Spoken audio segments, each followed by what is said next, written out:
Sejam muito bem-vindos ao Papo de Tamanduá. Você está nos estúdios L7. Eu sou o Léo Medeiros. Estamos aqui para mais uma conversa super tranquila, super de boa e hoje uma conversa super abençoada, tá certo? Lembrando que toda quarta-feira às 13 horas tem programa novo. Talvez, e isso é só um talvez, tá? Iremos colocar um outro dia da semana para bate-papos, né? Dependendo do nível de quantidade de convidados, né? Não é no nível do convidado não, tá? A gente traz aqui para trocar ideia, mas depende da assiduidade, né? Da galera, a gente consegue botar 2 vezes. O Leonan, o outro Léo, como você sabe, está de licença médica. Como os programas são gravados e temos, graças a Deus, gravado bastante programas, você não vai vê-lo durante um bom tempo, né? Eu ainda não mandei ele embora, vou dar mais uma chance, né? Mas é possível que em outras edições estejamos aqui os 2 Léos, tá?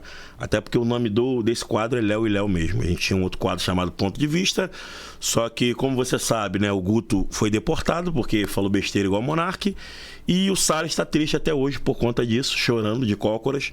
Portanto, o Ponto de Vista deu uma pausa. Talvez ele volte num formato um pouco diferente, né?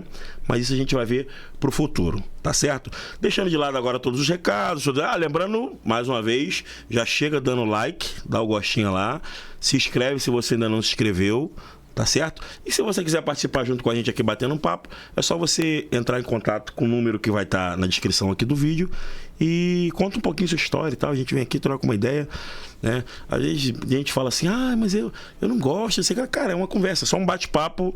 Com 2 minutos você esquece que tem câmera. O que não esquece? Tá. Essa produção do nada meteu um não ali. Eu falei, ué, gente, mas esquece ou não esquece? Os fãs, tem que contratar segurança urgente, ó. O fã vem, invade aqui o local. Mas é isso, tá certo? Então você curte aí, comenta, compartilha, entra em contato com a gente, nos dê ideias, comenta aí o que você quiser. Não comenta besteira não, tá? Porque agora eu sou um rapaz direito. Agora que o Ponto de Vista acabou, eu não posso falar besteira, né? O Ponto de Vista era o local que a gente se reunia para falar besteira, tá certo? E hoje, mais do que nunca, eu também não posso falar muita besteira, porque a gente tem um convidado aqui super especial, entendeu? Que vai trocar uma ideia da gente sobre a história de vida, uma história de vida, assim, surpreendente. Para vocês que não acreditam em nada, né? Mudança de vida e coisas desse tipo, né? Oportunidades que Deus nos dá, né? Hoje a gente vai viver uma história muito bacana, vamos trocar essa ideia aqui maneira. Então, nosso convidado de hoje... Chama Pastor Juninho ou Gilberto? Fica à vontade. Fica à vontade. Pastor Gilberto tá junto com a gente aqui. Agora acertou, né? Caraca, você é melhor. Eu vou mandar te dar um aumento, cara. Isso aí. Pastor Gilberto da Igreja Ministério Evangelístico Vive, igreja a qual eu frequento desde sempre, né? Me converti lá, né? Aceitei Jesus lá, casei lá, meus filhos foram apresentados lá, né? Não era ele que era o pastor lá, tá? Ele tem, acho que ele é mais novo que eu, não sei. Mas hoje ele tá como pastor lá, é pastor presidente e tudo mais. E vai contar um pouco da gente, da nossa história. Mas é óbvio que a gente vai chegar no final, né? A gente já deu spoiler, mas é todo um bate-papo, tá certo? Então fica à vontade, meu pastor. Troca uma ideia com o pessoal ali. Se apresente, né? E daí a gente vai dando continuidade. Olá, pessoal, tudo bom? Bom, não sei o horário que você vai estar vendo, mas que a graça de Deus esteja com você, né? E a gente está aqui para conversar um pouco sobre, como o Léo falou, história de vida, né? E a minha história de vida, ela foi sendo moldada por Deus, né? Depois que a gente vivencia e que a gente segue a trilha do que é a nossa vida, a gente nunca sabe qual será o desfecho dela no final, mas Deus, ele tem sempre nos surpreendido a cada dia. E se a palavra que eu posso usar é a mesma palavra que o Léo falou, né? Uma guinada, né? Eu nunca sonhei estar talvez nessa posição, mas as mudanças e o destino que Deus tem para nós, ele acaba nos absorvendo, nos envolvendo, né? Nos fazendo entrar na confluência daquilo que ele está fazendo nesse exato momento. E essas coisas vão chegando para nós e eu quero compartilhar um pouco disso com vocês. O senhor já deu um spoiler de algo que eu ia perguntar, mas talvez a gente consiga... como é que eu vou dizer? Consiga esmiuçar melhor essa questão que eu tenho. O senhor disse, nunca foi um sonho meu, né? Mas assim, nunca foi um sonho estar à frente, liderando uma igreja, mas o senhor nunca teve a ideia de ser pastor? Nunca pensou, passou pela cabeça? Não, assim... O que acontece comigo, eu não sei se eu posso dizer um personagem bíblico talvez que eu me enquadre, que é mais fácil das pessoas enxergarem, porque você nunca desejou. Eu sempre me vejo muito em Gideão, né? Gideão foi uma pessoa que Deus olhou para ele e falou: você é um varão valoroso, né? E ele mesmo não enxergava-se assim. Ele estava sempre fazendo o trabalho de Deus, ele estava ali malhando, né, o trigo, mas o interessante daquele texto é que ele estava dentro, né, do local onde deveria se malhar o trigo, porque o trigo se malha no vento. Então ele deveria estar em cima daquele espaço, malhando, fazendo com que o vento levasse as palhas do trigo. E ele estava do lado de dentro, porque tinha os filisteus que estavam à sua volta, e ele estava ali: não, preciso malhar, é o trabalho que eu preciso fazer, é uma coisa que é necessária para nós, a alimentação. E ele estava ali, e nesse exato momento é que Deus fala para ele: você é um varão forte e valoroso.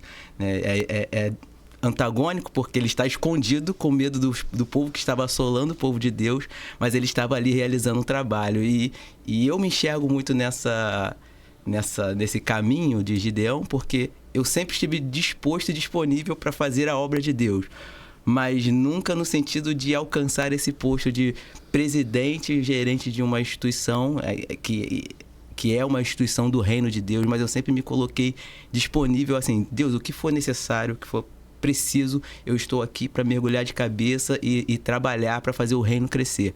Mas nas minhas andanças, né, e respondendo ao chamado de Deus, eu nunca almejei a essa parte, né, que é o episcopato, que é o que o apóstolo Paulo fala, né? Aqueles que almejam e devem almejar mesmo. Mas acho que por conta da minha natureza, né, um pouco fleumática, de ficar olhando as coisas, analisando e querendo seguir ali o caminho, né? E acho que eu sou até mais melancólico do que fleumático.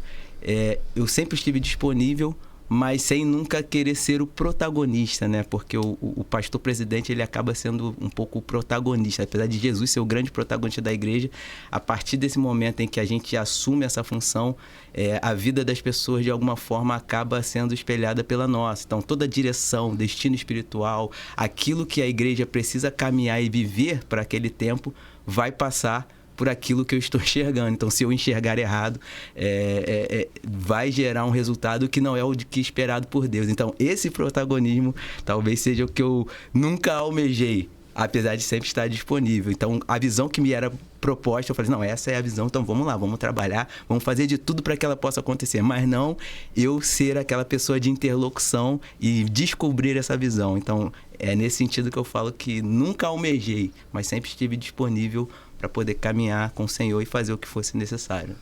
O interessante, porque o que fica de lição, uma da história de Gideão, é que era no lugar errado, né? Era num momento perigoso, mas ele estava fazendo. Ele estava fazendo. Entendeu? É isso. Não importa como, mas ele estava fazendo. E é interessante,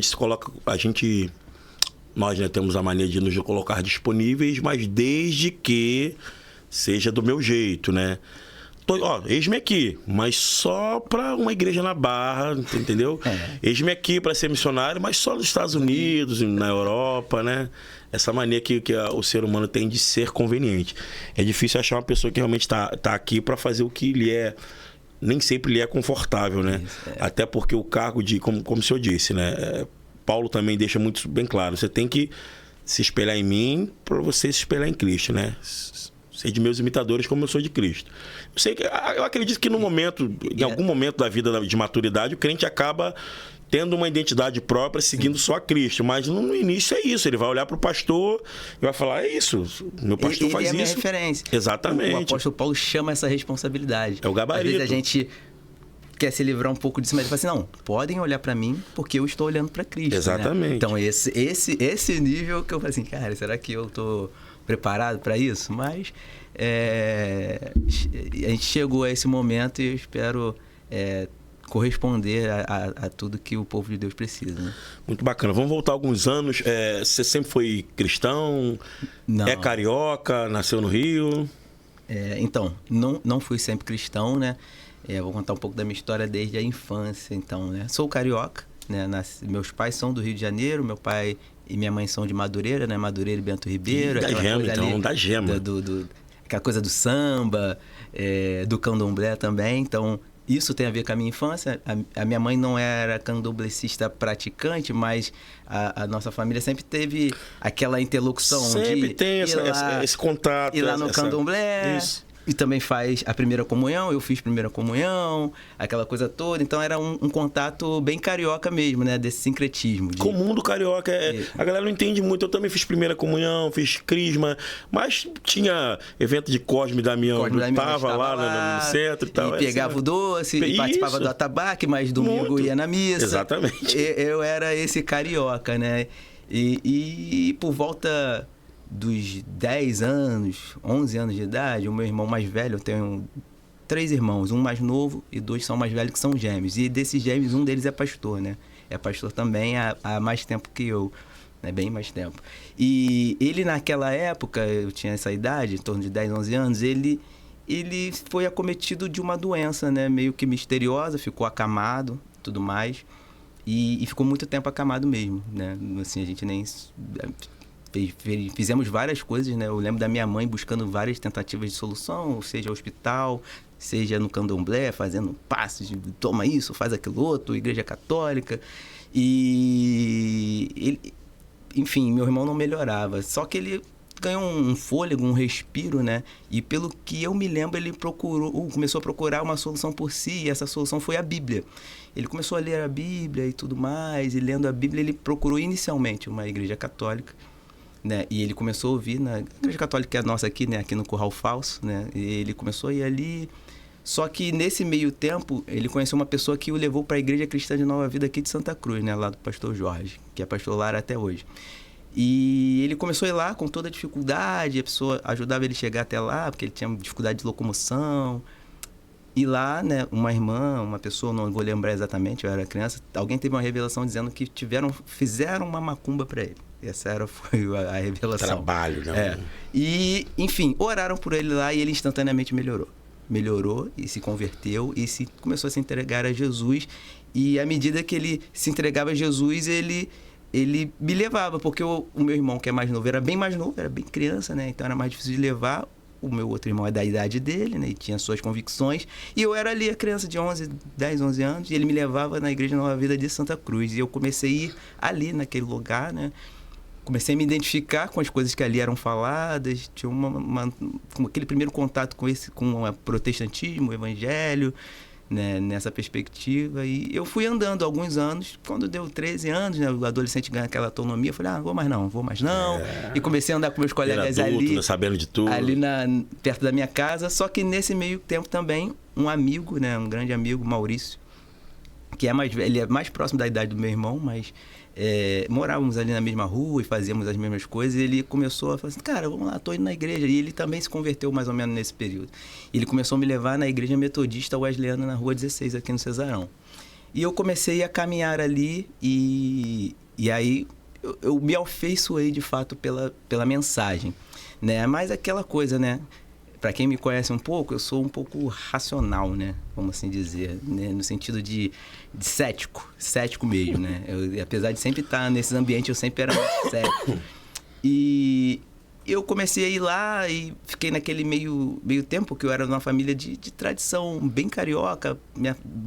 Os meus parentes lá da Zona Norte, né, de Madureira, eles fazem reuniões todo final de semana, churrasco, pagode, que começa sexta-feira e acaba domingo. Muitas vezes. E eu era acostumado com esse ambiente. Queima de ossos que nunca acaba. Carnaval. Cara, e isso foi uma crise muito grande, assim, cara, mas eu vou ter que deixar de ver meus amigos, porque naquela época o evangelho era muito diferente de hoje. Então eu tinha que ter uma cisão cultural total, né? Vou deixar de ver meus primos, meus amigos, meus tios e tal. Tinha que ser abrupto, né? Na hora. Cortar. Aceitou hoje? Amanhã acabou, né? E carnaval, que era uma coisa que eu gostava muito, de bate-bola, aquela coisa. Falei, cara... enfim, eu fiquei nesse dilema há algum tempo, caminhando nessa igreja. Até que uma determinada vez, eu estava na minha casa, era um dia à noite, se eu não me engano, uma quarta-feira à noite. Esse amigo passou para me chamar para a igreja, estava chovendo muito. E ele falou assim, me gritou, a casa da minha mãe tem 2 andares, eu fui assim no terraço, olhar para saber, é coberto o terraço, ele me chamando para participar do culto. Eu falei, não, Maurício, não vou hoje não, tá chovendo muito. E tal, mas aquilo ficou na minha mente, eu voltei pro meu quarto, eu tava ali fazendo alguma coisa, e eu falei com Deus assim, né? Bem na simplicidade. Deus, se você quer que eu vá para a igreja, para de chover agora. E eu olhei pela janela do meu quarto, a chuva parou instantaneamente. Eu falei... É Gideão mesmo. Eu falei, cara, isso tá estranho. E eu fui lá no quintal da minha mãe, fiquei olhando pro céu, a chuva parou. Eu falei, meu Deus. Eu botei minha roupa, fui. E nesse dia eu aceitei Jesus, né? Tipo assim, levantei a minha mão. Melhorado, né? E 7 de Gideão fala, então agora volta a chover. E aí eu fui lá, aceitei Jesus. E desde então eu tomei essa decisão realmente abrupta. E naquela época, o meu irmão mais velho, né? O que não é pastor, né? Questionava muito, né? A minha decisão. É isso mesmo que você quer e tudo mais. E a minha família também, porque éramos, como eu falei, de uma família bem carioca, né? E eu fui seguindo, caminhando e caminho desde lá, né, com Jesus. Foi assim que aconteceu até os anos de 2007, né? Eu fiquei na Igreja Metodista até o ano de 2007, que foi quando eu fui para o Ministério Evangelístico Vive, né? Eu visitei lá uma determinada vez com um amigo também, Vinícius, irmão do Maurício, né? E fui lá, né, com ele. Ele tinha uma proposta de ir lá e tudo mais. E essa época, eu não posso dizer que eu tenha me desviado ao longo da minha vida, né? Mas tem aqueles momentos de fé mais intensa e de você estar... É que você dá uma esfriada. Mais esfriada. Às vezes focado em outras coisas. Focado em outras coisas. Eu estava recém terminando a graduação, né? Isso. Eu fiz graduação em História nesse período aí de 2003 a 2007, né? Parte na universidade particular, parte na universidade pública, aquele mundo completamente novo. Então eu estava ali questionando o que é fé, aquelas coisas todas. Será que aquilo que eu aprendi até aqui é isso mesmo? E ele me chamou para ir lá e eu fui lá, né? Era um culto jovem, e realmente o que aconteceu lá, né, naquele dia, a ministração, aquilo me envolveu de uma maneira diferente que eu não tinha experimentado. E eu comecei a visitar o Ministério Vive, né, ali uma vez ou outra e tal, até que de fato eu comecei a ouvir as pregações do pastor Augusto. Naquele primeiro encontro eu não foi o pastor Augusto que pregou, era um culto jovem, era alguém que pregou. E para quem conhece o pastor Augusto, né, sabe que uma das frases que eu falo, né, entre os amigos, eu falo assim: o pastor Augusto é um dos maiores pregadores que eu já vi, assim, de perto. Hoje a gente tem muitos grandes pregadores, mas o pastor Augusto, ele realmente era muito bom enquanto estava em exercício. E aí, realmente, como eu gostava muito de ler essas coisas, aquilo me aproximou muito da igreja. E eu comecei a caminhar e fui caminhando ao longo da minha vida, sempre nessa proposta de servir da melhor maneira que eu pudesse, com a disponibilidade que eu queria ter para aquilo. E eu fui crescendo naquilo até chegar o dia de hoje, né? Existem muitas nuances nesse caminho aí, mas eu vou contar muita coisa. A ideia é essa. É mais ou menos isso. Tá. É bacana que a gente tem... Cara, eu sempre tive essa... Como é que eu vou dizer? Esse receio. Eu já me converti com a idade já avançada. Já tinha meus 18 para 19. Já tinha feito muita besteira. Muita besteira. E... Você acompanha a história de pastores, alguns, né, que se colocam... Já até com a blusinha do Superman aqui, meio sugestiva, o cara se coloca como um inerrante, né? Ele é o cara que nunca teve fraqueza, nunca duvidou, nunca... E eu lembro quando eu cheguei, ainda não era Vive, né? Quando eu cheguei lá no Pastor Augusto, era quadrangular ainda. Mas eu tinha esse negócio, falava, gente, eu comecei a ouvir alguns pregadores e tudo mais... Eu falava, cara, não é um lugar pra mim, né? A maioria da molecada ali tinha nascido na igreja, todo mundo certinho, uma vida ilibada e tal. Eu falei, não é lugar pra um pecador como eu, né? Não é um lugar que eu vá fazer alguma diferença. E é bom a gente ver essas histórias de pessoas que em algum momento, não é bem isso, né? Eu questionei um pouquinho e tudo mais. Eu lembro que quando eu fui fazer... Isso, já estava bem avançado. Eu fui fazer a faculdade de Química. Cara, eu comecei a questionar um monte de coisa também. Eu falava, gente, mas se isso é assim, por que... Né? Alguns fenômenos que a Química tenta... A ciência, de um modo geral, né? Ela tenta explicar com a ausência algumas de questões. Deus, né? Algumas questões que... foi um milagre. Tal. Não é que foi um milagre. Foi assim.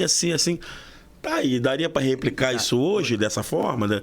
Não daria, mas... É porque Deus, ele tá contido na história E ele é, na verdade, o grande cientista que fez todas essas combinações. Então, ele sabe como funciona, né? Exatamente.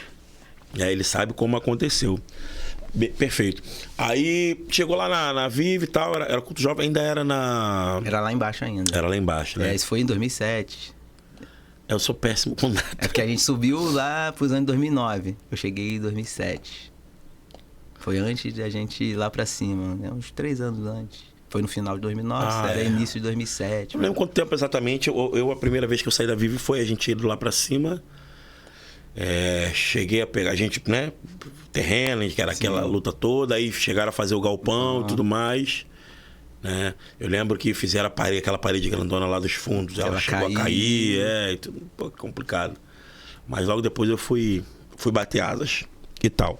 Aí chegou lá, se converteu, ficou lá de boa. Se converteu não, né? Falou, vou passar pra essa igreja e tal. Foi uma transição tranquila? Porque assim, isso sou eu, tá, pessoal? Não seguia por mim, não. Toda vez que eu às vezes que eu troquei de igreja, né? E cheguei até, a galera que acompanha já sabe, né? Cheguei a ter um ministério próprio. Foi por questões de não sei, eu não me adaptar mais à visão, né? E nem sempre também é por isso. Às vezes é questão só de chamado mesmo. A pessoa, né, encontrou em outro lugar o chamado. Você chegou na Vive e tal, falou assim, cara, culto jovem, bacana, vou vir pra cá. Houve um tempo de adaptação, né? Pra migrar de uma visão para outra. Então, eu vim da igreja metodista. Aí a metodista ela tem até que é uma vantagem, mas dos tradicionais, vamos assim dizer... Eles são os mais pentecostais dos tradicionais, né? Que é o pessoal, geralmente os tradicionais falam assim, não, vocês não são tradicionais, vocês não são reformados, vocês são aí wesleyanos, né? Porque o John Wesley tinha uma maneira específica de olhar alguns assuntos e tudo mais. É um pentecostal com cinto de segurança, né? É, isso aí. Então na igreja que eu participava, já tinha essa questão de batismo com o Espírito, nós não éramos cessacionistas, acreditávamos nos dons, então isso não é tão diferente. Não é diferente. Eu cheguei lá no Ministério Vive numa época bem específica, né? Assim, eu cheguei, era um momento em que Deus estava promovendo um avivamento espiritual, que o pastor Augusto orava pelas pessoas tombavam no chão. E isso era completamente novo. Aí eu falei assim, cara, isso aqui tá hard. Então, mas... e aí, é bom falar o motivo pelo qual eu saí da metodista e quando eu cheguei lá, o porquê que foi fácil, talvez, a anexação. A igreja metodista, no geral, ela não chega a ser um modelo eclesiástico congregacional, mas ela tem uma interlocução muito grande entre as instâncias da igreja, né? O corpo diaconal, o presbitério, o pastoreio e os membros. Para se decidir alguma coisa, em algum sentido, precisa de votação dessas instâncias. Então, por mais que o metodista não queira, ele sempre está envolvido na direção da igreja, né? E naquela época, eu era um dos poucos meninos que tinham computador, e eu acabava participando de boa parte da organização administrativa, fazia relatório de dízimo, um monte de coisa assim que, cara, eu já tinha noção realmente, isso me deu um crescimento muito grande de entender como é o organismo igreja, né? De fazer carta, né? Parte burocrática, entender assim, isso funciona assim, isso poderia melhorar de tal forma, tudo mais. E aí, eu não falei dessa parte da minha vida, mas eu sou músico, né? Eu fui músico cristão da igreja, né? Toquei basicamente na igreja durante um bom tempo da minha vida. Eu parei agora por conta do pastoreio, né? Mas como é que isso aconteceu na minha vida, a música? Eu não tocava nada antes de me converter, né? Meus irmãos tinham um violão lá em casa, que eles tinham vontade de aprender, mas nunca tocaram de fato. Eu tenho um tio que toca violão, tio Reginaldo. E, enfim, eu via eles lá fazendo, como a diferença de idade era muito grande, e eles estavam aprendendo ali, eles não deixavam nem eu pegar no violão dele, pra não quebrar meu violão. Então eu ficava ali olhando de longe, né, o violão, vendo as músicas, mas uma coisa que eu tinha muito era escutar música, mesmo quando eu não era da igreja. Então meu pai, na época, comprou aqueles 3-em-1, né, que era a grande questão da época, tinha aquele gaveteiro com vários CDs e tal, não, nesse aqui tu não pode mexer e tal. Aí o antigo rádio que tinha, que era a vitrola e tinha os discos de vinil, foi pro meu quarto, porque eu gostava de música. Então eu pegava as músicas e botava lá, ficava ouvindo no meu quarto, aquela coisa toda. Eu sempre fui meio introspectivo mesmo. E de alguma forma, eu tinha uma coisa com música que era assim, cara, eu não sei o que é, mas essa música parece com aquela. Sei, harmonia. Hoje eu sei que é harmonia, que é alguma melodia, mas, cara, essa música é parecida com aquela. E aí, quando eu entrei na igreja, lá na Metodista, né, que eu me converti lá, um irmão olhou pra mim e falou assim, cara, você tem cara de músico. Eu falei, porra, não, nunca toquei nada. Não, mas você tem cara. E aí ele começou a me ensinar violão, até porque aquela igreja tá passando por uma dificuldade de músicos. Nós tínhamos lá naquela época uma banda de música muito boa, com o pessoal lá. E era como vou dizer, uma época muito difícil pra música na igreja, porque os pastores talvez não entendiam muito essa coisa de ter um músico na sua igreja que tinha uma banda e tinha as suas saídas, as suas agendas, e o trabalho da congregação, que também deveria ter um suporte. Então, eles saíam para poder cumprir a agenda e tinha os eventos da igreja, ficava sem músico nenhum. Então, gerou uma certa animosidade com o pastor da época, com a banda saiu lá, meio que cuspindo fogo e ficou sem ninguém. E aí foi quando esse irmão me disse isso. Cara, você tem cara de música. E ele começou a me ensinar as primeiras notas. E assim, surpreendentemente, em 3 meses eu já estava tocando mesmo, assim, as músicas e as notas que ele me passou. E aí outros irmãos começaram a me ajudar, os irmãos que saíram lá da igreja, da banda, eu tinha contato com eles, que eram membros lá, e eu falei assim, cara, eu quero aprender, e ficava lá em cima deles, eu não tinha muito o que fazer. Aí eu ia pra casa dele, e ele me passava as músicas, e eu voltava pra minha casa, e a música que eu aprendia com ele, eu comecei a tocar na igreja, e aí eu fui crescendo, e bem rápido eu galguei a mecânica de música, primeiro sem ouvido, mas o ouvido veio depois, né? Que era uma coisa que eu tinha muita dificuldade, apesar de conseguir perceber essas questões das músicas. E eu pedi isso a Deus, né? Essa até uma experiência legal, né? Esse pastor, ele costumava fazer orações com a liderança, e aí os músicos entravam às 4 horas da manhã, de oração. Aí eu, caramba... Não era WhatsApp não, né? Não, você tem que vir na oração, você é músico. E uma dessas orações, eu cheguei lá, e a minha oração era, eu preciso ter ouvido. Jesus, eu preciso ter ouvido. Preciso, porque naquela época tinha muita oportunidade, uma irmã cantava e era vergonhoso pra mim ela cantar e eu não perceber nada. A galera, às vezes, a galera atual aí, a molecadinha deve estar perdida. Na época não tinha Cifra Clube, não, tinha tá? Cifra Clube. Eram umas revistinhas que tu comprava, né, de mês em mês, e aí vinha algumas músicas. Algumas canções, e a irmã cantava uma canção lá de 1960 que eu desconhecia. Exatamente. E eu falava, e pra mim era muito vergonhoso, assim, cara, eu não tô conseguindo tocar aquilo. E eu falava, eu preciso ter ouvido. E aí uma dessas orações, estranhamente eu comecei a ouvir um som, né? Como se fosse um som celestial, uma coisa assim, cara, muitos instrumentos, muitas vozes, de uma maneira ensurdecedora que eu fiquei até assustado. Esse pastor tava lá na frente, conduzindo a oração, ele veio até mim, o que foi? Você tá vendo alguma coisa? Tá sentindo alguma coisa? Porque eu fiquei assustado, né? E aí eu falei pra ele o que era, e ele falou, não, então só glorifica a Deus. E após esse evento, assim, eu comecei a perceber a voz com a nota do instrumento, que era o violão que eu tocava na época. Então, a irmã cantava e achei o tom. Eu falei, caraca, eu comecei a achar tom. E aí eu comecei a progredir naquilo ali da música, né? E aí eu me tornei líder bem rapidamente, né? Assim, agora você é líder dos músicos, aquela coisa toda. Enfim. E aí, a imaturidade, né, na liderança, daquela época a gente não tinha muita questão de treinamento de líder, de explicar exatamente como era, e aquilo era a coisa da minha vida, eu queria que aquilo funcionasse, que aquilo crescesse e tudo mais, e aí eu entrei em uma certa indisposição da minha parte com o pastor. E já era outro pastor, não era o primeiro pastor, era um outro pastor que estava pastoreando. A Metodista tem esse sistema, né, de mudar pastor de tempo em tempo, e gerou uma animosidade. Isso de alguma forma me esfriou. Eu estava na faculdade, já passou alguns anos, né? Eu já era líder. E aí eu decidi, não, vou andar, mas não vou me envolver com nada. Agora eu vou me dedicar à faculdade também. E eu fui andando, caminhando, mas sem me envolver, aquela coisa toda. E eu estava muito distante. Mas uma coisa que eu tenho aprendido no caminho com o Senhor, né? É que é muito importante você ter a sua intimidade com Deus, né? De você buscar estar sempre com Deus, mas é uma tensão que há com a comissão. Você não tem como caminhar com Jesus sozinho, né?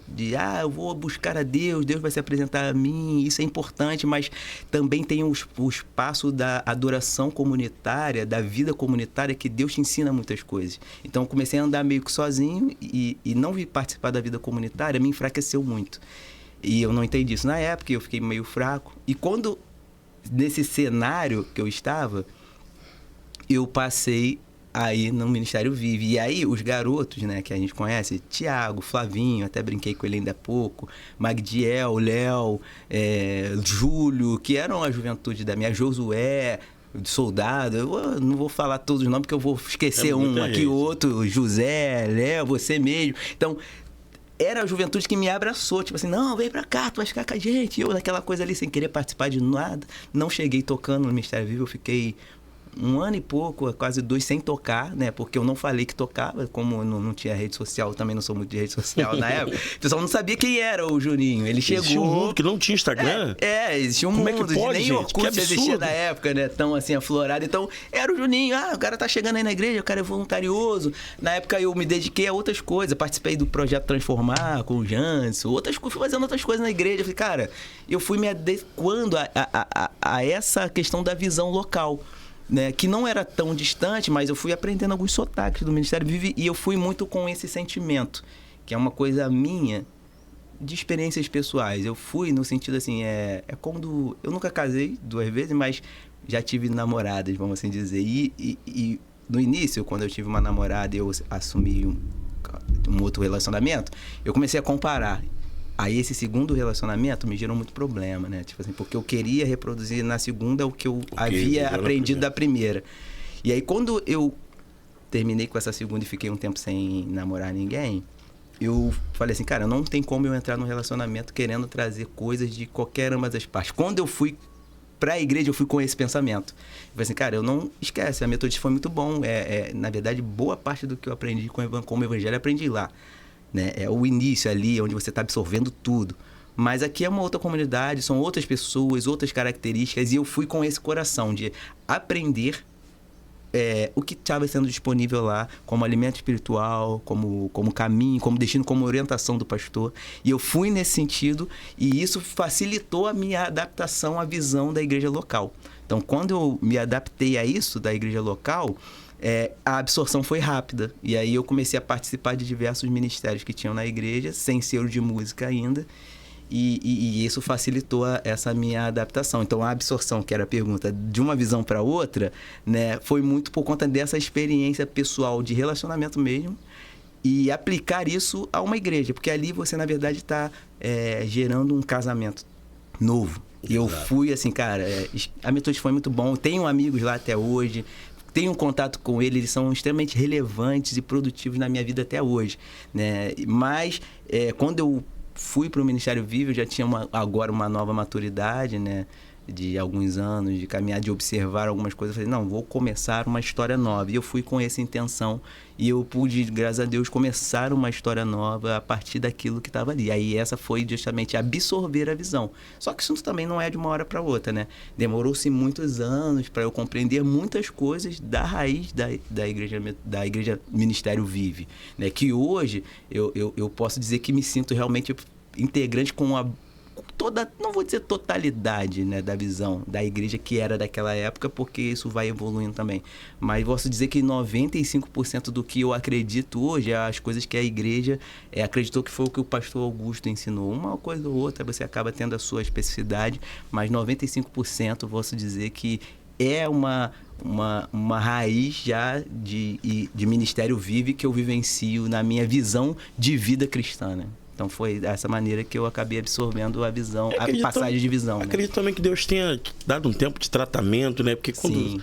Eu também sou meio temerário com esse negócio de eu fui não sei o que em tal igreja, vou vir pra cá e já vou assumir tudo e vou fazer e vou acontecer.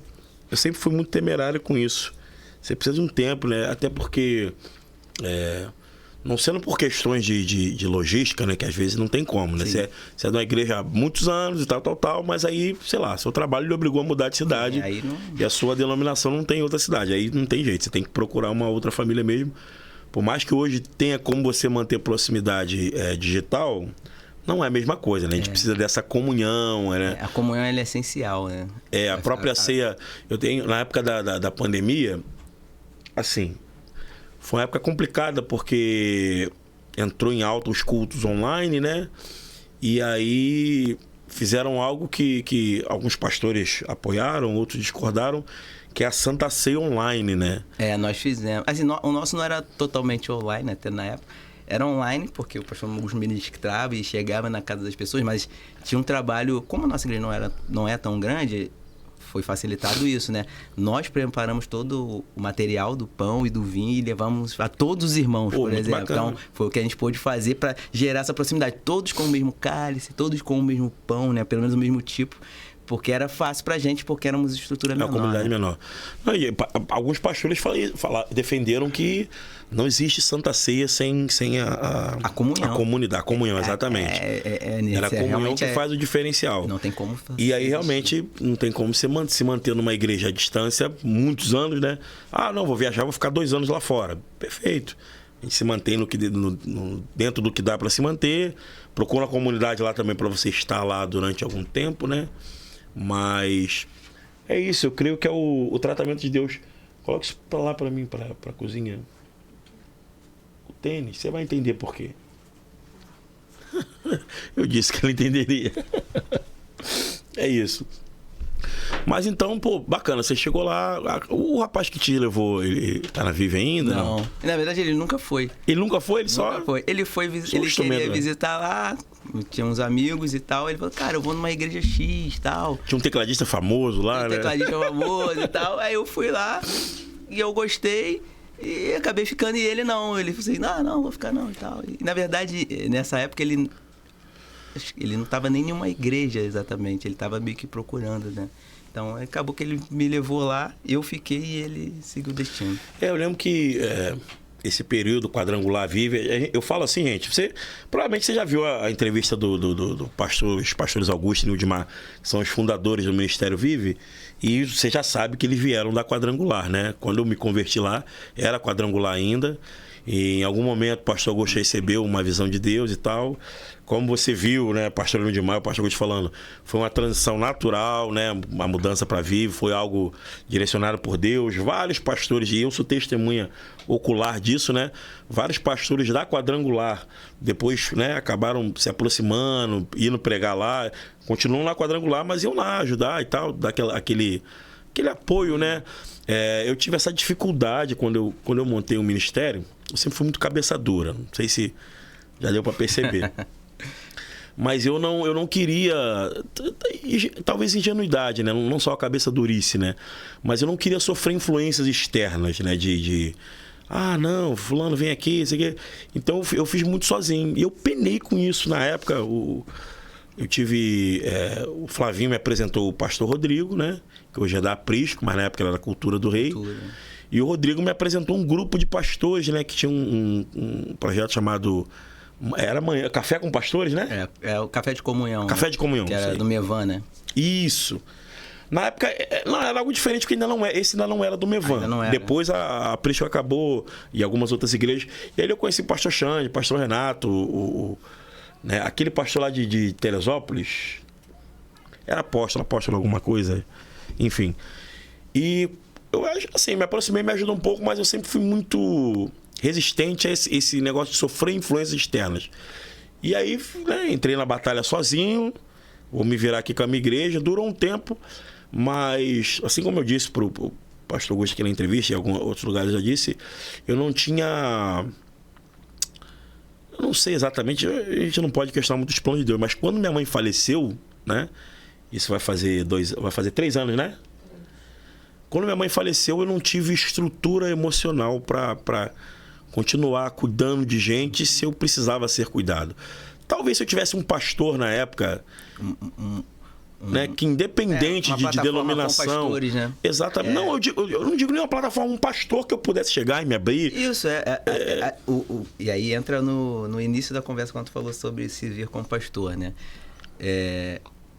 Como eu sempre andei próximo de pastores, né, mesmo novo, né, e o que eu acabava absorvendo, que era uma vida de escolha muito solitária, né, e que essa coisa do Superman que você falou é que mesmo que a pessoa não queira, né, às vezes as pessoas o colocam nesse lugar. Sim, sim. Quando chega o último problema, às vezes ela é intencional. O que eu vou fazer agora? Então, esse lugar é talvez o que eu sempre falei, cara, será que eu tenho essa condição de discernir ou de decidir essa última decisão para a vida de alguém que você pode orientar corretamente e a pessoa ser bem sucedida, mas você também pode errar e gerar uma consequência ruim Não Isso. Isso era uma... E é engraçado porque a mídia, de um modo geral, né, e pejorativo, ela tenta lidar com os pastores como pessoas que manipulam pessoas a fim de enriquecer. Eu sempre falo isso para qualquer um que a gente vai conversar, principalmente a galera mais voltada ao âmbito político lado esquerdo, né? Eu falo, cara, eu conheço muitos pastores, muitos, eu conheço muitos. Conheço bons pastores, conheço maus pastores, mas nenhum é rico. Pastor. O pessoal fala, não, pastor é pastor para enriquecer. Rico, conhecer pessoalmente, eu sei que tem, tá, galera? Tô dizendo que não existe pastor rico. E aí tem muita questão do que Deus tem para ele, questão da capacidade empresarial dele, que às vezes o cara é rico não é por causa da igreja. Não, ele é tem rico uma porque ele tem uma empresa, ele tem... Exatamente. E aí... o pastor manipula o pastor. Cara, eu fui pastor na Mundial, fui pastor lá durante uns 4, 5 anos. Gente, é um absurdo. As pessoas chegavam para perguntar para mim se elas podiam mudar de emprego. Você entende? Eu não acho que seja uma atribuição do pastor, o máximo que o pastor pode fazer, vamos orar para saber. As pessoas têm essa necessidade. Isso, cara, eu vou namorar com o pastor. Eu quero saber se eu posso namorar fulana. Eu quero saber se eu queria fazer uma faculdade de medicina. Será que... Como se o pastor fosse aquele cara com os dados ou com alguma coisa que vai consultar uma Bíblia. Calma aí, deixa eu abrir a Bíblia aqui para ver se você pode pintar a sua casa da cor tal. Você entende? O próprio, eu acho que a fragilidade do ser humano, o brasileiro, no modo geral, é um povo religioso, né? O sincretismo religioso, o carioca, então, é isso. O carioca, ele mistura catolicismo com candomblé, assim, na boa, sem nenhuma preconceito nem nada. E várias outras religiões. Eu conheço o cristão espírita, né? É um absurdo, né? Que acredita em reencarnação. Eu conheço o cristão que defende signo. Quando eu digo cristão, não é só cristão evangélico, não. O cristão católico e tal, e acredita em signo, e acredita em Buda. O brasileiro é isso. E eu acho que essa carência, essa dependência, até de uma divindade mesmo, que se a pessoa fosse mais focada em Deus, eu acredito que Deus já me respondeu algumas coisas, né, algumas questões. E isso, na verdade, esse é o caminho, né? É que a gente, de alguma forma, a comunidade cristã, no geral, ela desaprendeu a buscar esse auxílio, né? O que é o que Romanos 8 vai dizer, que os filhos de Deus serão guiados pelo Espírito de Deus. E a gente acha que isso vai ser guiado, mas ser guiado em toda a decisão, né? Toda decisão que é importante. Deus não vai dizer exatamente, poxa, eu tomo água agora ou não. Ele não, isso é... não é isso. Pastor, almoço meio-dia ou não? Mas essas decisões que são talvez nevrálgicas, né, na vida de uma pessoa, como um relacionamento, será que de fato eu devo casar ou não com alguém? Deus é o maior interessado que você seja feliz. E Ele está, muito mais do que o pastor, até disponível para poder te ajudar a decidir isso e a te responder exatamente, né? Então, quando ser guiado pelo Espírito, que Romanos 8 fala, cara, eu estou aqui disponível para que você possa realmente tomar todas as decisões segundo um conselho de direção e vida guiado por mim. Mas nós, de alguma forma, somos ainda muito parecidos com o povo lá no deserto. Não, Moisés, vai lá no monte, fala com Deus e traz a notícia pra gente. Deus mandou a gente santificar, mas aquele negócio de fogo, relâmpago, não é muito pra gente, não. E a gente ainda é assim. Apesar de todo o benefício conquistado por Cristo, a gente ainda necessita dessa ponte, né? Jesus falou, não tem mais mediador, eu sou o único mediador entre Deus e os homens, mas nós queremos, não, o pastor é a pessoa que vai me dizer o que eu devo fazer. Então isso é esse peso, né, talvez, que é a dificuldade do pastoreio. Não estou dizendo que ele também não tenha essa responsabilidade em algum nível. Sim, não, sim, óbvio. Mas não a nível de orientação, porque, por exemplo, pastor, sou segurança, vou trabalhar numa casa de prazeres. O que o senhor acha? Aí cabe ao pastor aconselhar de maneira correta. Como você vai fazer a distinção. Todo emprego é digno, mas assim, irmão, é um local que você vai sentir tranquilo, sua mente não vai ficar turbada, você não vai sentir tentado demais e tal. E às vezes é aquilo. O problema não é o passarinho voar na sua cabeça, o problema é você deixar ele fazer ninho, né? E é complexo. Então, há decisões que o pastor realmente tem que... pode direcionar, pode participar. Isso faz parte do aconselhamento bíblico, né? De tudo. E antes que apareça o engraçado, pode aparecer também, que eu não ligo não, que fala assim, não, mas tem igreja que o cara quer mandar em tudo. Sim, tem. Eu disse que eu conheci bons pastores e maus pastores. Às vezes o pastor é mau porque ele é ruim mesmo, às vezes é falta de instrução, né? Ele cresceu nesse contexto exatamente. Que a gente está falando e é a maneira como ele aprendeu. Ele aprendeu o que é o certo, ele não faz por malícia. Não faz por malícia. Ele faz porque ele acha que é o correto. E assim, é natural. Somos seres humanos, e provavelmente vamos errar. Eu lembro que o pastor Xande, lá da Prisca, ele falou uma vez assim, gente, vocês acham que vocês vão achar uma igreja perfeita? Quem mais vai errar aqui sou eu. Não existe pastor perfeito. E por que eu sou o cara que mais vai errar? Porque eu sou leviano? Não. É porque eu sou o cara que mais toma decisões aqui. É isso. Então, se você decide sobre duas coisas, tá? Você pode ter 50% de chance de acerto e erro. 100% de erro, 100% de acerto. Mas eu tomo muitas decisões, então eu vou errar muito mais que você. E é comum, é exatamente isso. Mas o cristão, ele tem esse negócio de... não vou ver com o pastor. Não, vou falar com o pastor isso, vou falar não sei o quê. E acaba participando do pastor, com o pastor, algo que Deus já deixou claro. Filhão, vem até mim, fala comigo, me pede, né? Tal, que você vai obter a resposta. É complexo, mas é como a gente vive, né? Aí o processo de crescimento, depois que você começou a tocar lá, né? O Ministério de Louvor, até onde eu sei da Vivi, era perfeito, não tinha problema nenhum. Isso é o grande engano da maioria dos músicos, né? Não era só santos, não, que estavam ali. Todo o Ministério de Louvor, inclusive, ele sempre vai ter esse problema porque ele é composto de pessoas novas, né? Acho que o louvor da igreja, né? Ainda que tenham igrejas que vão ter, com certeza, um nível de organização muito alto, né? Isso é, com certeza... É benéfico, né? Acho que existem igrejas também que são para serem referenciais para outros, para que a gente possa aprender, dar um passo a mais no sentido de aperfeiçoamento da obra do Evangelho. Mas o natural de toda a comunidade que é local, né? Que é de um bairro, e isso é a maioria das igrejas, né? Com certeza a maioria dos pastores, você falou assim, eu conheço vários pastores e nenhum deles é rico. São de igrejas locais em bairros, é onde a gente presta o serviço, onde a gente encontra a comunidade, onde a gente fala com as pessoas. Mas existem os pastores que serão referências e naturalmente, por ser referência, né, são igrejas que são, vamos dizer, selecionadas por Deus para ser a ponta da lança, né, fazer assim, poxa, isso aqui que eles estão fazendo no evangelho é interessante, trazer alguma coisa à tona do que a igreja não esteja observando. Lá vão ter ministérios de louvores que são um pouco melhor organizados, mas a tônica do ministério de louvor local é sempre ter um garoto novo aprendendo, e algum homem experiente tocando, alguma pessoa experiente tocando. E esse pendular ele vai acontecer sempre. Por quê? Porque a igreja é o local de fazer discípulos. Então, uma coisa que eu tenho falado muito pros líderes lá na igreja é, cara, todo ministério ele é uma ponte para discipular alguém. A gente falha bastante nisso, mas é a ponte para isso. Então, se eu tenho um ministério de música, ele é para produzir a adoração, que é um valor importante do reino de Deus, principalmente durante o culto. E toda reunião que você vai fazer, geralmente com um cristão, vai ter a adoração a Deus.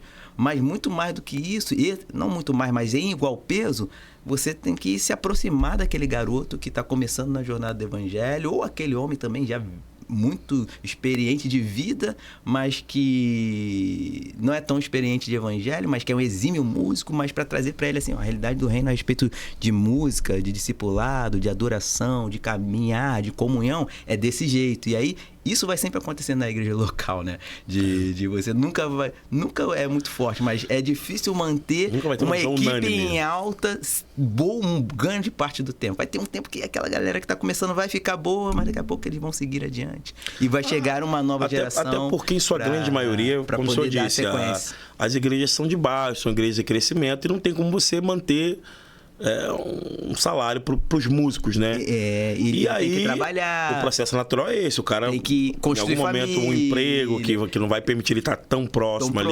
E isso é uma sequência natural da vida, né? E às vezes o cara até consegue estar no culto, tá? Mas ele não tem tanta dedicação em tempo de ensaio. Exatamente. O músico, no modo geral, ele não trabalha no culto, né? Ele não serve no culto também. Mas ele serve em casa. É em casa que ele... Quando eu digo em casa, não é necessariamente dentro da casa dele, mas são nos períodos de ensaio, nos períodos que você vai escolher a música, né? Nos períodos de... E às vezes o cara não tem tempo para isso, né? Embora consiga estar nos cultos, e ele realmente tem que se afastar, não tem jeito. É um processo natural. E aí é esse ciclo que inclusive, gera grandes músicos e cantores até seculares, né? A grande maioria... Aprendeu onde? Eu não comecei na igreja.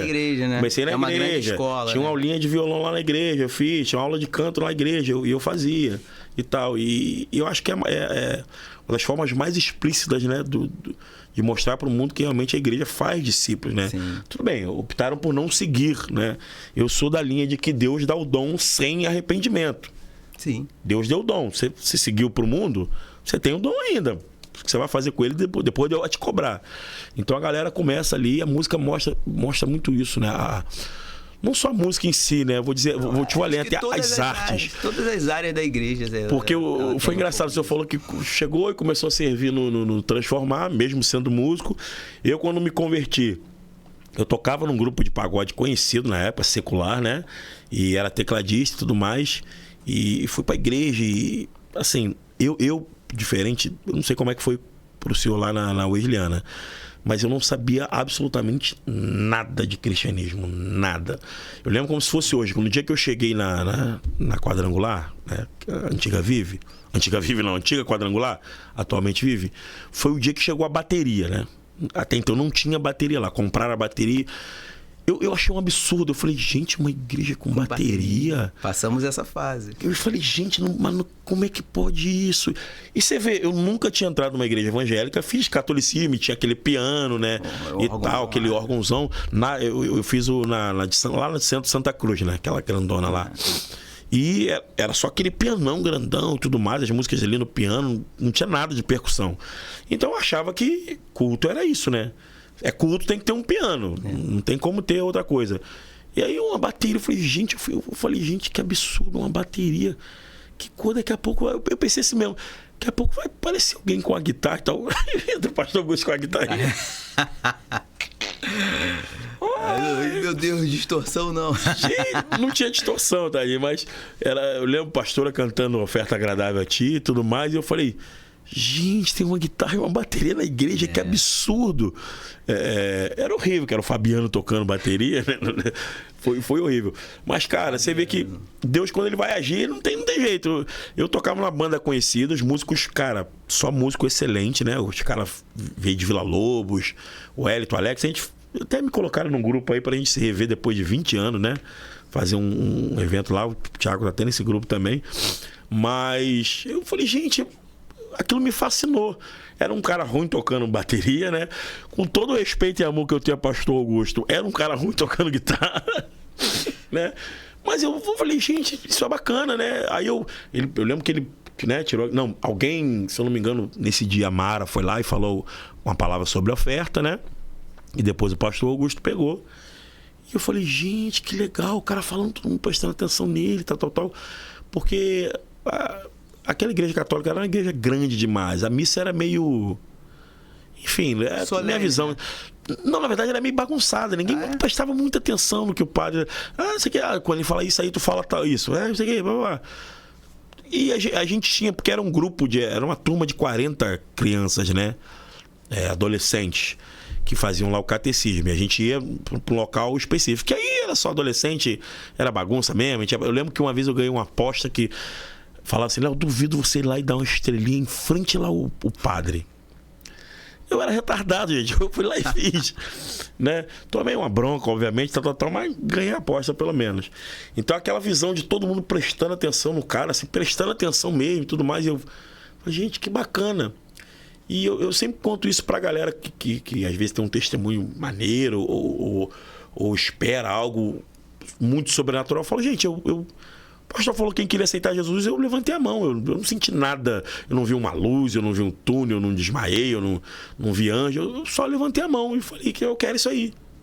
Foi algo, eu não sei por que eu fiz, mas eu fiz, foi algo natural. E aí, beleza. Qual era o natural, né? Pô, o cara toca num grupo de pagode conhecido e tudo mais. Na época eu já tinha feito freelance com os Travessos aqui no social, já tinha tocado com os morenos, bala, bombom e chocolate. Esse cara vai tocar no Ministério de Louvor. Não, eu comecei na dança. Comecei no Ministério de Dança. Não era o Dançar-Tiei, tá, gente? Eu não... Pelo amor de Deus. Essa sempre foi uma coisa forte lá na igreja. Sim, era meio um teatro, né? Uma coreografia teatral, né? E aí eu comecei a me envolver ali. E, cara, isso é essencial. Por mais que você fale assim, eu sei que tem muito... Gente, que gafe, eu silenciei meu telefone. Eu sei que tem pastores que são mais tradicionais, né? Falam, mas dança, não sei o quê. Cara, foi aquilo ali que me manteve na igreja. Não foi o dançar em si, mas eram os ensaios, era estar próximo, era vamos ver a coreografia, era estar conversando, a comunhão ali com... Discipulado a partir do Exatamente, serviço. Exatamente. E aí, cara, foi muito bacana. Eu passei um tempo lá legal e eu lembro que acho que quase 6 meses depois, cara, começou uma agenda absurda, porque eu ainda tocava, né, no grupo. Começou uma agenda absurda, a gente começou a tocar em tudo quanto é lugar. Eu lembro que uma empresária na época pegou o grupo e a gente ia gravar CD. Eu mostrei até mostrei pra Anitta a foto do CD na época, gente, que coisa horrível. Tu postou, né, um dia desse? Postei. Eu vi. Caraca, viu, gente, eu não sei, eu tinha um problema grave naquela, a gente tinha algum problema. Aquilo ia ser a capa do disco, né? Não era CD ainda, era do LP. E, cara, aí começou a tomar uma proporção muito séria, né? Eu me afastei, eu fiquei uns 3 meses sem ir na igreja, sem ir mesmo, não tinha como ir, porque era ensaio, show, ensaio, show, ensaio, show. E eu lembro que eu falei assim, não, eu vou ter que dar um tempo e tudo mais, eu tenho que... Porque eu tinha vários problemas graves, que numa outra oportunidade eu conto pra vocês, problema cardíaco mesmo, eu não aguentava subir uma escada, né, já me dava... Acelerava demais, passei um perrengue danado. Eu tive 3 paradas cardíacas numa noite. Meu pai me levava para o hospital desesperado ali na Semeru, né? Eu tinha um problema grave. E isso me dava muito receio. Eu desenvolvi uma... Não sei bem se é isso, né? Na época não tinha nome exato, mas eu tinha uma síndrome de pânico. Me dava um pânico, aí eu comecei a falar, galera, eu só vou tocar onde tiver o hospital da Semeru próximo, ou qualquer convênio com a GEAP, né? Que era o plano de saúde que minha mãe tinha na época, por ser funcionária federal. Então, assim, eu só vou tocar em local que tiver um hospital próximo, porque se eu passar mal, tem como me levar para lá. E aí foi quando eu consegui uma brechinha, porque tinha shows que eram longe, eles contratavam um outro tecladista como freelance para fazer, porque eu não fazia. Eu realmente não fazia. E aí ia pra igreja, cheguei a passar mal algumas vezes na igreja lá e... Cara, o coração acelerava, ia quase 200 batimentos, do nada. Uma arritmia louca e me dava falta de ar e eu ia pro hospital, né? E, cara, eu falei, não, eu preciso me dedicar a isso, eu preciso buscar e tal. Eu comecei na igreja e tudo mais, aí teve um batismo, eu lembro que eu fui para esse batismo. E eu até agradeci o pastor Augusto no episódio que a gente gravou aqui, que eu lembro como se fosse hoje. A gente na piscina falou assim, você vai tocar hoje, né, Léo? Que eu vi você com a roupa, porque naquela época os grupos de pagode usavam todos a mesma roupa, né? Era isso. Tinha um uniformezinho. E eu falei, pô, vou sim, pastor. Ele, pô, vai sim, mas só não peca, entendeu? Deus é contigo e tudo mais. E eu achei aquilo, cara, assim, na época, hoje talvez não, mas na época, acho que 80% das igrejas não me batizaria por eu tocar no secular, né? Era o meu sustento e ele me aceitou, me batizou e tudo mais. Aí eu lembro que depois de uns 2 meses de batizado, eu falei, pastor, eu quero... E eu já estava quase... Eu já ia para quase 2 anos na igreja. E eu fiquei 1 ano e pouco sem me batizar, dei essa sumida de 3, 4 meses. E eu falei para ele, pastor, eu queria me envolver com o Ministério de Louvor. Eu já tinha o Fábio no baixo, né? Já tinha uma galera lá, a Gisele também, que era um monstro cantando. E ele falou, Léo, olha só, eu não tenho nada contra a sua profissão, né? Tanto é que você foi batizado e tudo mais. Só que pro altar, para tocar no altar, eu prefiro que seja exclusivamente do altar, entendeu? E aquilo ficou martelando na minha cabeça, ficou martelando. Aí eu lembro que a gente foi ensaiar e na outra semana a gente ia assinar realmente contrato para fazer algumas coisas, né? Fora do Rio e tudo mais. Aí eu falei assim, pô, não quero mais não quero tocar mais não. Não, que isso, a gente tá com um monte de show, tem tanto em caixa e tudo mais, não sei o que lá. E eu lembro que quando eu comecei no Só na Pose, eles me emprestaram um teclado, um XP10. E, cara, cara, eu levava ele dos prédios até o local do ensaio, né? Aquele troço pesado, andando e tudo mais. E a gente já, né, evoluiu, já tocava em um monte de lugar. Eu tinha um JV90 em casa, já tinha outro teclado lá para ensaiar. Assim, tava começando a colher os frutos, né, financeiramente do que a gente plantou. E eu falei, não quero mais, eu quero tocar na igreja. Não é possível. E o Thiago, na época, era o pandeirista da banda, né? Aí ele, que isso, Léo? Tu vai sair? Eu falei, cara, vou, não tem como. Eu quero ser da igreja e tal, eu quero fazer as coisas e tudo mais. E diferente do senhor, eu acho engraçado. Eu nunca quis ser, assim, de início ser pastor. Mas eu olhava o pastor Augusto pregando e falava assim, eu quero fazer o que ele faz. Eu quero fazer isso aí. Eu quero falar e as pessoas prestarem atenção no que eu estou falando. E ter essa capacidade de falar. O pastor Augusto pregava 1h20 com a facilidade de que não te deixava enfadado, né?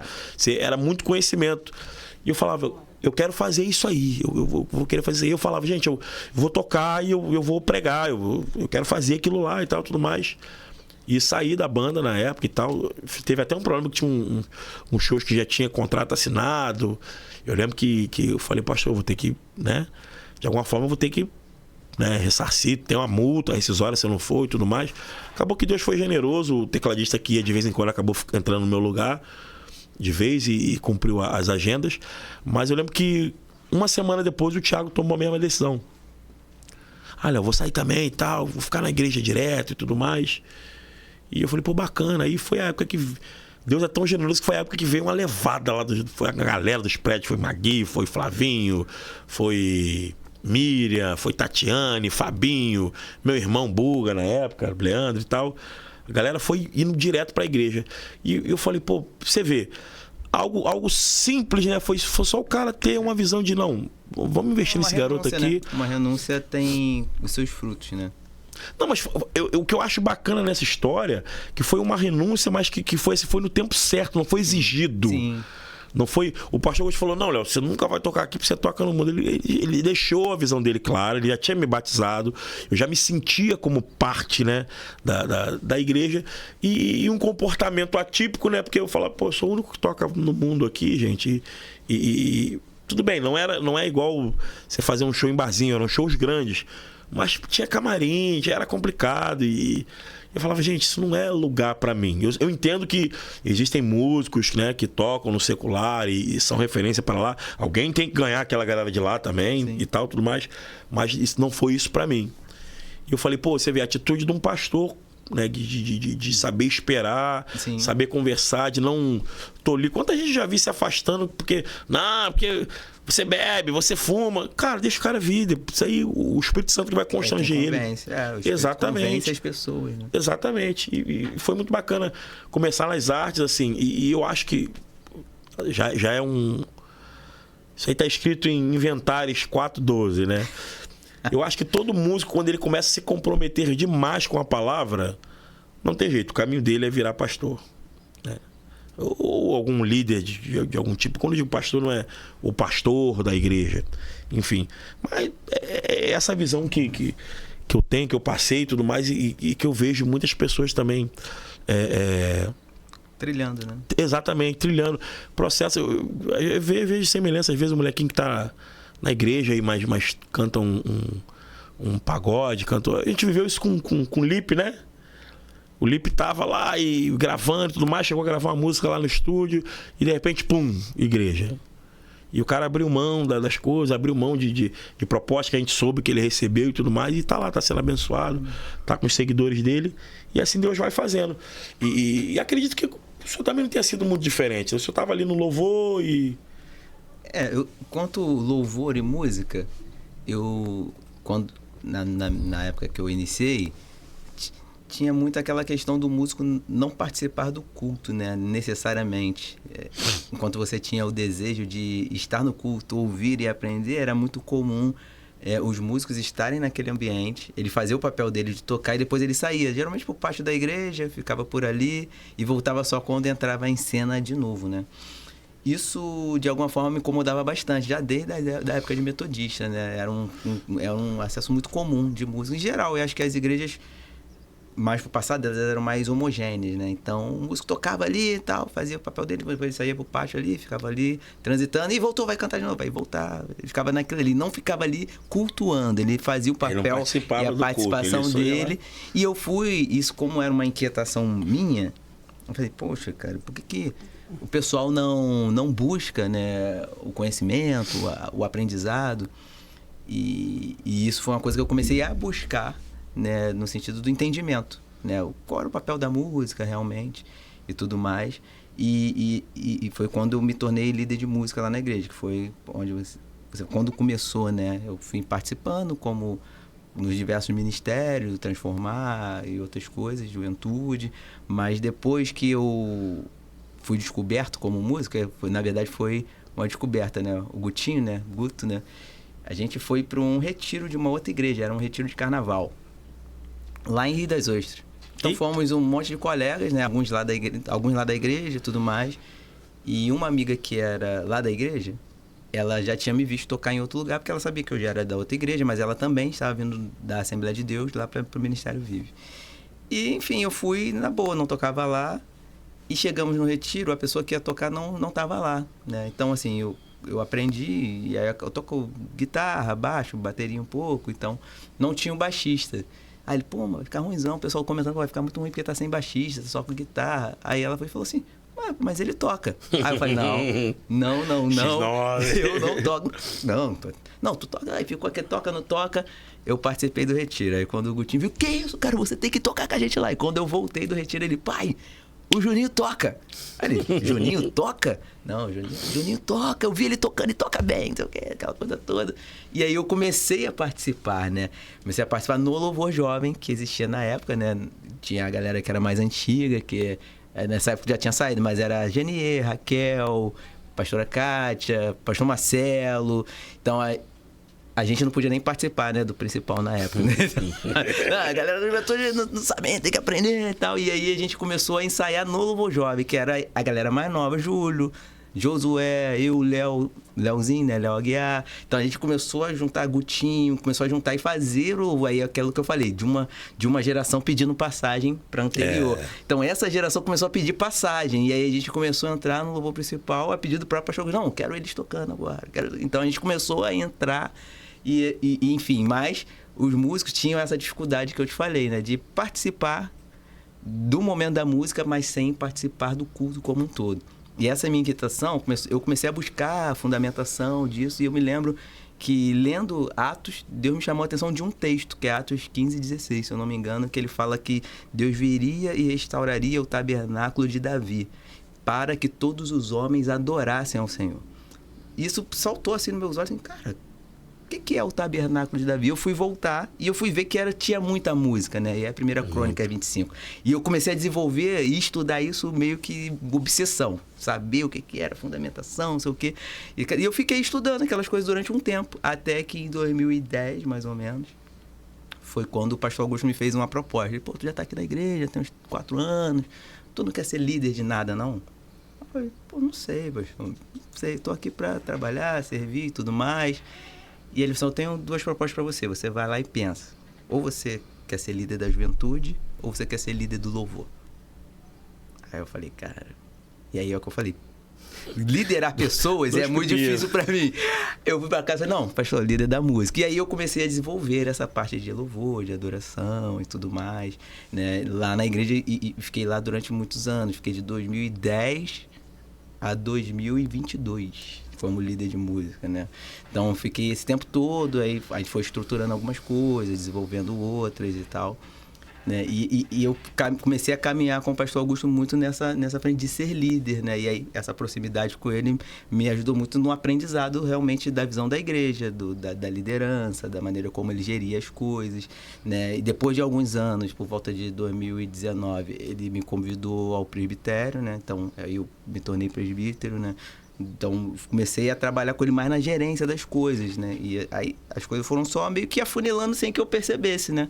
Então, eu fui caminhando, não, se eu posso fazer e tal, aquela coisa toda. E aí ele deve ter falado da história da transição, né? Não sei se ele chegou a falar na conversa, eu não assisti toda a conversa que você teve com ele, com a pastora Nildimar, mas em 2022, né? Que foi quando ele decidiu fazer a transição, né? Para o Léo assumir e tudo mais. O Léo me convidou para ser vice-pastor. E aí foi realmente uma decisão mais pesada, né? Assim, chegou talvez aquilo que eu sempre temia, né? Eu falei, cara...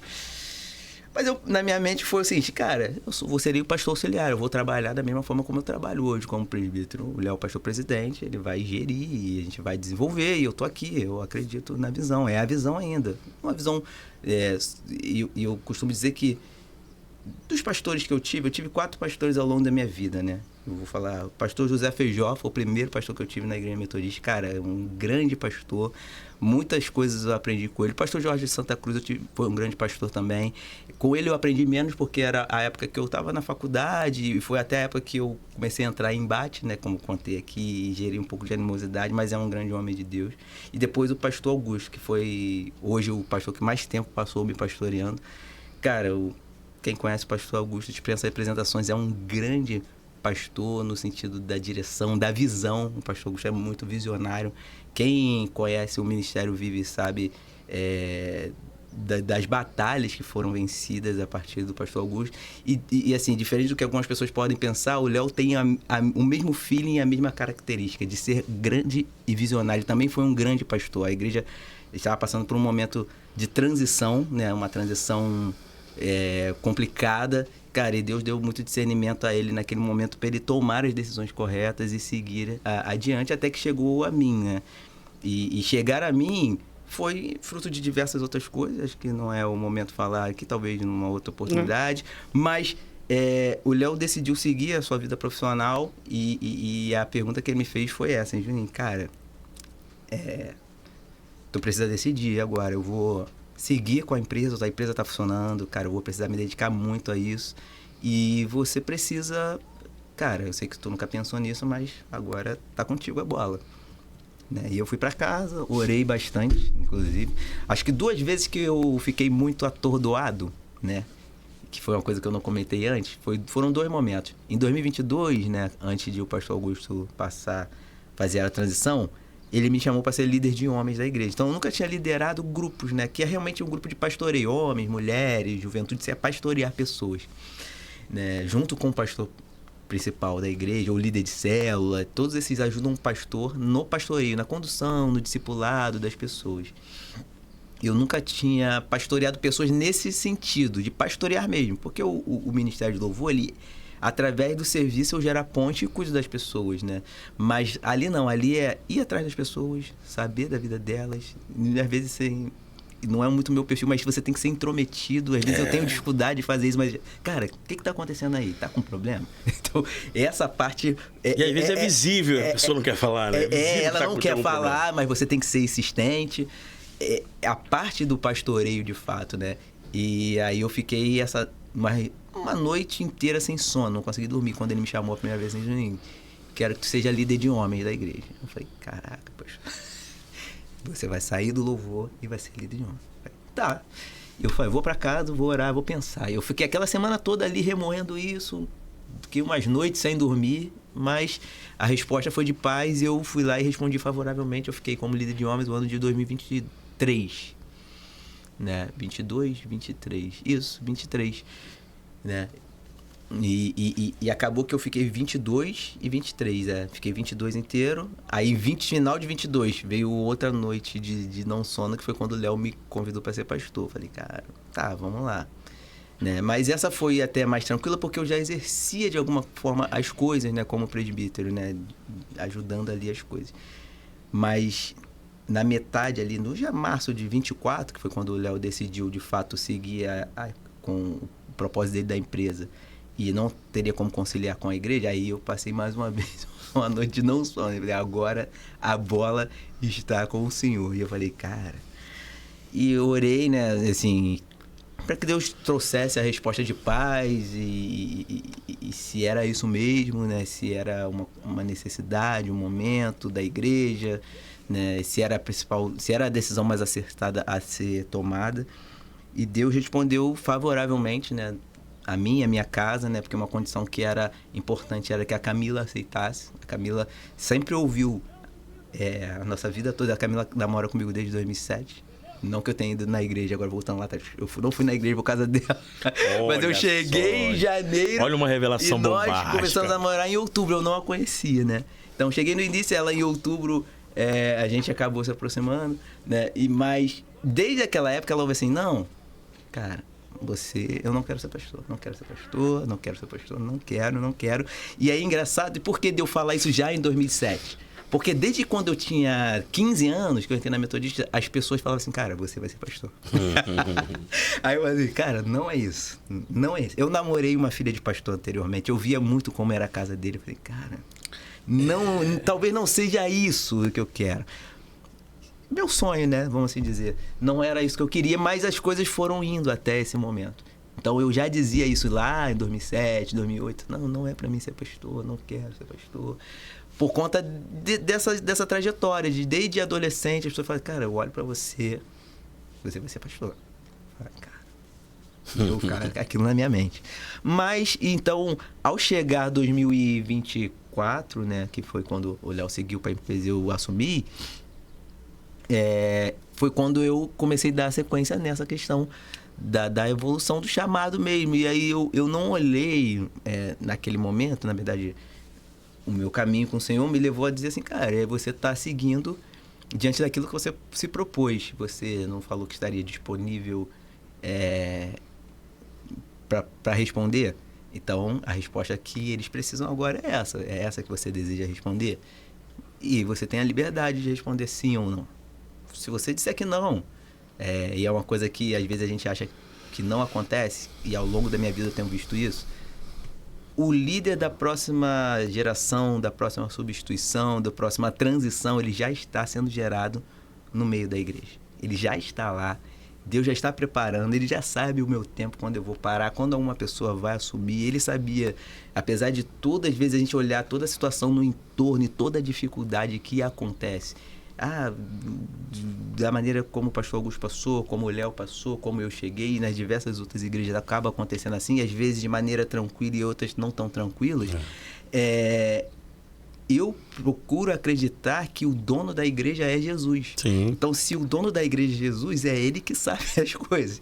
Então, não tem como eu brigar contra essas coisas. Então, ele sabe essa sequência. Quando vai ser, seja pela sua longanimidade, se o pastor que estiver em exercício estiver fazendo coisas ruins, e é o momento ele chegará com o seu juízo, né? A gente vê muitos casos bíblicos de reis, de sacerdotes, que é dessa forma, ou seja, simplesmente pela passagem de uma necessidade, como foi com Moisés e Josué. Moisés era um bom homem, era um homem, talvez um dos maiores homens de Deus depois de Jesus, mas não era ele que tinha que entrar à terra.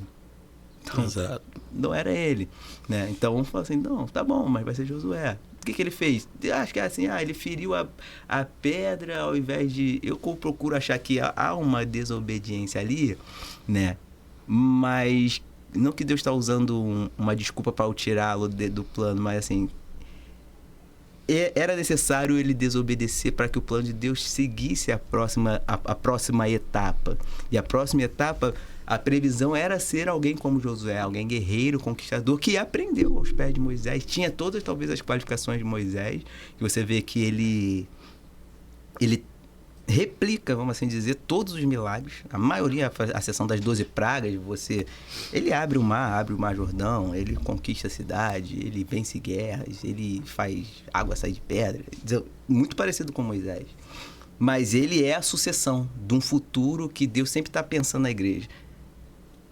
Existe um momento, aquela pessoa chegou até ali, aquele gestor, aquele pastor, aquele líder, mas eu estou produzindo um novo líder para que aquela geração possa manter aquela visão. Isso é muito claro para mim nos diversos exemplos bíblicos e nos diversos exemplos de igrejas mesmo que acontecem, né? Igrejas que Deus vai conduzindo para que aquela visão permaneça.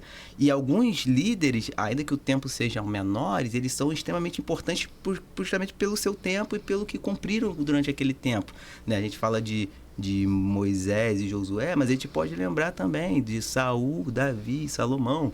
Então são passagens. O Saul não era um homem escolhido segundo a vontade de Deus, a própria Bíblia vai dizer que sim. Deus escolheu Saul. Foi Deus que escolheu. Mas Deus preparou Davi, mesmo enquanto Saul estava reinando. Falou assim, meu coração não está satisfeito com Saul, mas eu já estou gerando alguém, segundo meu coração, para substituir Saul.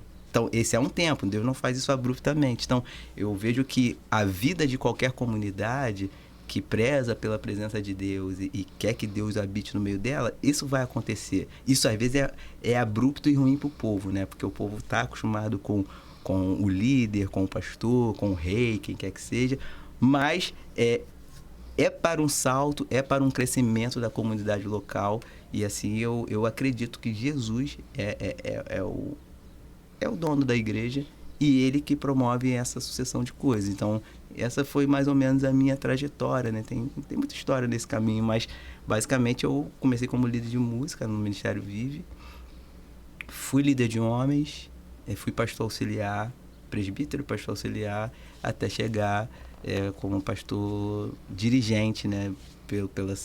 Todas essas circunstâncias que a gente tentou elencar aqui. Não, assim como... Você pode tirar várias lições, né, sempre da Bíblia, né? Eu acredito que Deus vê o povo muito dependente de Moisés, né? A gente via várias vezes Moisés vai lá e fala com Deus, vai lá e faz. E naquele momento, acho que Deus queria ensinar, não, vamos ensinar esse povo agora a depender de mim mesmo, né? Não, e Josué faz isso. Eu falo assim, ó, a primeira coisa que Deus faz lá em Josué 5, Deus fala assim, ó, a arca vai na diante de vocês se fixar a terra, acabou o maná, acabou a coluna de fumaça, agora vocês têm que plantar. Isso. Ensinaram uma nova coisa, assim, ó, agora vocês andaram sobre a visão de um grande homem fazendo determinada coisa, mas agora nós precisamos passar por uma nova fase e vocês precisam cavar e arar a própria terra para que eu comece a abençoar. E o próprio Josué também deixou isso bem claro quando ele falou, meu irmão, o que vocês vão fazer é problema de vocês. Eu e a minha casa vamos servir ao Senhor. Tem esse negócio de eu ficar indo um monte para vocês, não. Quer servir ao Senhor? Vai servir. Eu e a minha casa vamos servir. Esse é um aspecto muito interessante, porque Josué não vai mais na tenda do encontro para o povo. A Bíblia não vai relatar que ele não vai à tenda do encontro. Ele vai para si próprio e para sua família. Exatamente. Mas não mais para o povo, porque Moisés ia e buscar, por favor, Deus, estamos aqui na mão de vocês. Então, é uma nova etapa, é um novo momento, é uma nova fase. Né? E eu acredito também que, a gente fala muito de transição, existem igrejas, por exemplo, eu fui 5 anos da Mundial. Lá o povo já é acostumado com essa troca de pastores. Eu acho que em 5 anos Cara, eu passei por tanta igreja, eu não vou saber contar agora. Mas quando eu comecei, eu fui para São Gonçalo, aí depois me mandaram para cá, para a Igreja de Cesarão, depois eu fui para Teresópolis, Parada Modelo primeiro, né? Aí fui para Guapimirim, depois fui para Teresópolis, aí fui para Recife, voltei para Teresópolis, fiquei em São Paulo, enfim... E a igreja, assim, são igrejas que mudou a direção do pastor, né? A metodista é um pouco assim também. De 2 em 2 anos tem um concílio para decidir se o pastor vai continuar ou não. Né? Então, era uma coisa que eu também já estava acostumado, de a igreja ter uma vida própria e dependente do pastor. Isso. A igreja ela tem uma vida, uma dinâmica própria. E eu particularmente acho que se você como líder não ensinou a sua igreja a sobreviver sem você falhou. Exatamente. Você está falhando, porque tudo bem, você é o líder. Eu não vou nem dizer falhar, é como a gente conversou de Moisés e Josué. Era um tempo em que era necessário. Depois que esse tempo necessário passou, aquele povo gerou alguma identidade, foi necessário gerar um outro aperfeiçoamento que estaria depositado sobre um outro homem, né? E acredito até que, nesse caso, nessa transição, quando esse programa for ao ar, o dos pastores também já foi. E você vai ouvir da própria boca deles que houve uma opção, né? Eles foram jubilados por uma questão de saúde e tudo mais, que são da mesma igreja até hoje, são super bem tratados lá, se sentem muito bem. E que eu acho que Deus, assim, na minha cabeça imaginária, né? Deus falou assim, o Gilberto, ele precisa cuidar de alguém, né? Para ele ver como é que é o processo e tudo mais. Então, vou deixar ele como líder dos homens esse tempo aqui, enquanto o Leozinho assume, no tempo certo. Quando a coisa acontece, você não entende. Mas exato. Eu tive essa experiência, né? De cuidar dos homens um tempo, né? Caramba, é diferente, né? É diferente do cara da música. Fala, cara, tem ensaio, chega lá, eu reúno, falo, e a galera, não, beleza, sei o que é. Não. E de qualquer forma tem que fazer, a nota é essa, vamos tocar essa nota. O cara dos homens fala assim, poxa, cara, eu briguei com a minha mulher ontem, tá assim assado. Caraca. pastor, tenho uma dificuldade, eu tô me sentindo à vontade para falar com você, o quê? Eu tenho problema com pornografia. Aí tu, cara... E agora? Como é que faz? Então, isso era muito diferente, né? Isso eu pude experimentar durante um tempo importante, né? Antes de ser um pastor titular da igreja. Até cuidado, isso mostra cuidado de Deus também, né? Para não lançar alguém despreparado, talvez, e aí a pessoa vai... Despreparado eu ainda tô, mas não tô... não vou dizer que eu não tô zerado na história. Não te vendi, não te vendi uma história que você não soubesse o que é. Não entrou de olho fechado, né? Vê aí, vai fazendo aí. Mas a gente tem, graças a Deus, tem feito um bom trabalho. O processo de igreja é esse mesmo. Lidar com gente é difícil em qualquer instância, seja religiosa, empresarial, familiar. Lidar com gente é complicado, né?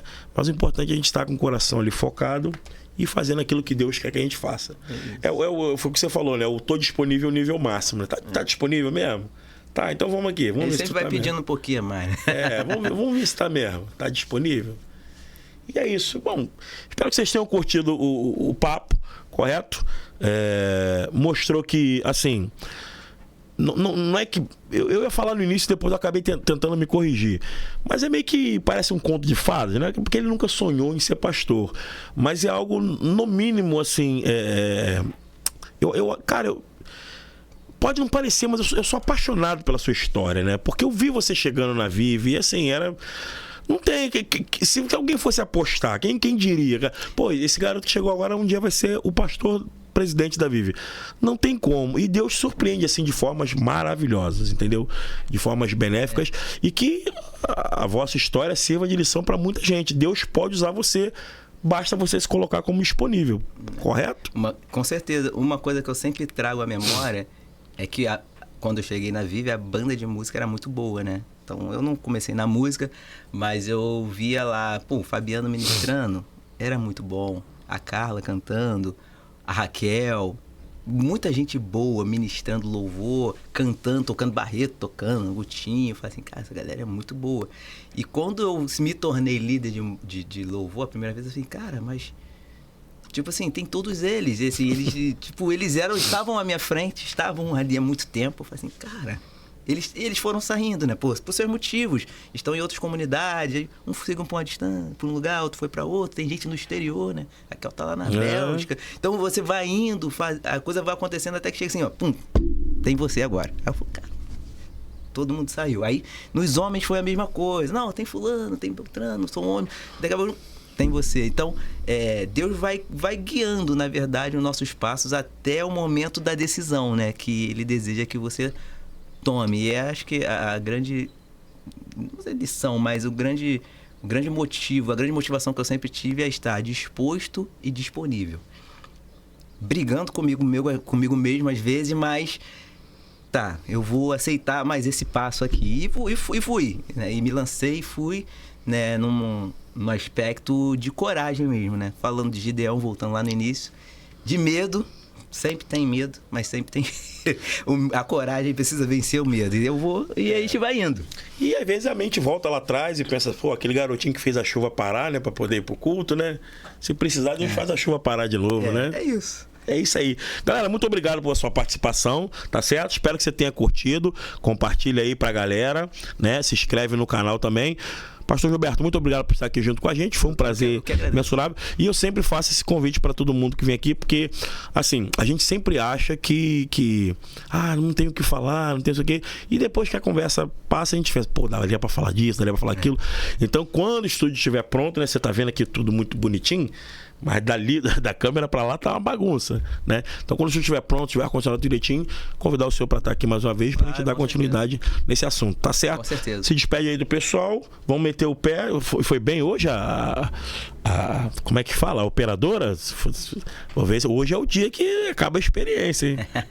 Galera, eu quero só agradecer, né, o tempo de audiência de vocês. Eu espero que vocês tenham sido mais do que abençoados, né? Por uma história simples de vida, mas que você possa levar esse valor para você. Deus tem procurado pessoas dispostas e disponíveis, né? E que você possa se disponibilizar e estar disponível para o Senhor, para que o agir, o invisível e o inédito de Deus possa acontecer na sua vida. Amém? Que você possa ser mais do que abençoado em nome de Jesus. Galera, muito obrigado. Até a próxima quarta, se Deus quiser. Se for possível, vamos manter 2 programas semanais, tá certo? Isso do Papo de Tamanduá. O Ponto de Vista vai voltar em algum momento em outro formato. Mas é isso aí, tá? Beijo no coração. Até a próxima. Fui!